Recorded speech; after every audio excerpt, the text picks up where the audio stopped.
Hello दोस्तों, स्वागत है आपका हमारे YouTube channel MB defence academy में। और जैसा कि डेली की तरह हम यहाँ पे डिस्कस करेंगे डेली करंट अफेयर्स। तो आज 9 नवंबर है, तो आज हम जो 9 नवंबर है उसकी करंट अफेयर डिस्कस करेंगे। और ये जो करंट अफेयर है प्रोग्राम में, ये जो सभी वनडे एग्ज़ाम हैं उनके लिए इम्पोर्टेंट है, like SSC, police, railway, air force, navy, any other exam जो वनडे कंडक्ट कराए जाते हैं। चलो तो शुरुआत करते हैं।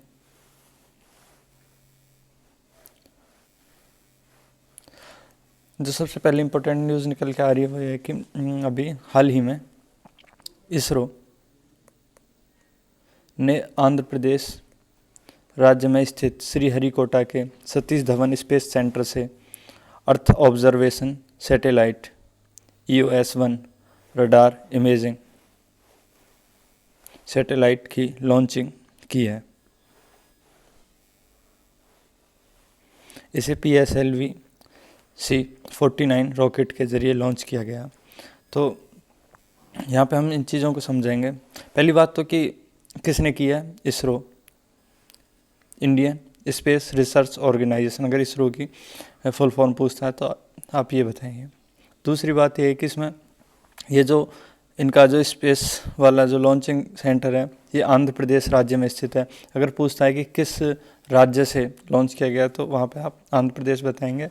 और जो सेंटर का नाम है वो श्रीहरिकोटा में है, उसका नाम है सतीश धवन स्पेस सेंटर। और ये जो अगर हम टाइप ऑफ सैटेलाइट की बात करें तो ये अर्थ ऑब्जर्वेशन सैटेलाइट है। अर्थ ऑब्जर्वेशन सैटेलाइट का मतलब ये है कि ये सैटेलाइट अंतरिक्ष में जाने के बाद ये वहाँ से जो हमारी पृथ्वी है उस पे उसका ऑब्जर्वेशन करेगा, वहाँ से जो फ़ोटो लेगा और उनसे हम यहाँ पे एनालिसिस करेंगे चीज़ों को। इसीलिए इसका नाम रडार इमेजिंग सैटेलाइट भी है, क्योंकि ये वहाँ से रडार के थ्रू जो पृथ्वी है उसकी इमेजिंग करेगा। यहाँ कहें तो अर्थ ऑब्जर्वेशन, ठीक है। इसे PSLV C-49 रॉकेट के ज़रिए लॉन्च किया। PSLV एक्चुअली एक इंजन होता है, इंजन या रॉकेट कहें तो इससे क्या है कि जो सैटेलाइट है, मान लो ये सैटेलाइट है और ये PSLV है जो रॉकेट तो इसके ज़रिए इसको वहाँ तक अंतरिक्ष तक ले जाया जाता है और वहाँ पे इसे स्थापित किया जाता है PSLV।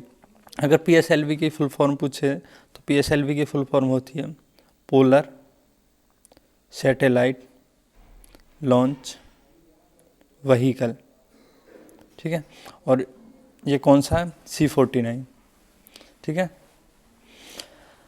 जो नेक्स्ट न्यूज़ है वो ये कि हाल ही में अंडमान और निकोबार कमान ने टेरेसा द्वीप पर, किस द्वीप पर, टेरेसा द्वीप, कहाँ पे है टेरेसा द्वीप, अंडमान निकोबार में, बुल स्ट्राइक नामक 3 दिवसीय संयुक्त सैन्य अभ्यास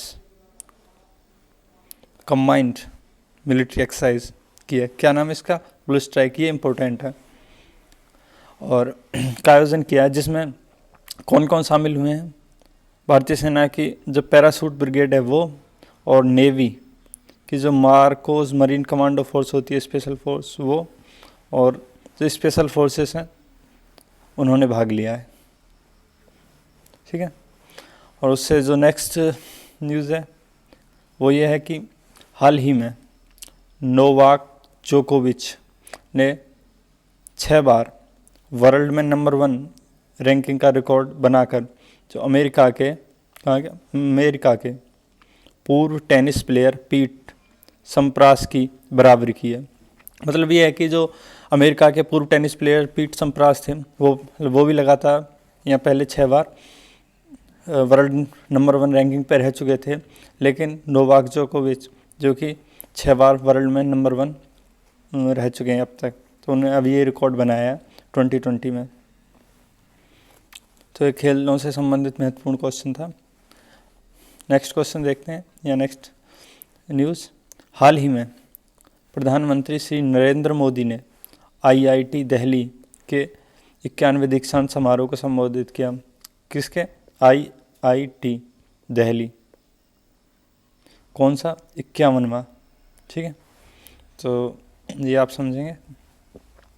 नेक्स्ट न्यूज़ ये है कि हाल ही में हरियाणा राज्य की विधानसभा ने राज्य में प्राइवेट नौकरियों में स्थानीय लोगों को 75% आरक्षण देने का प्रावधान का बिल पास कर दिया है।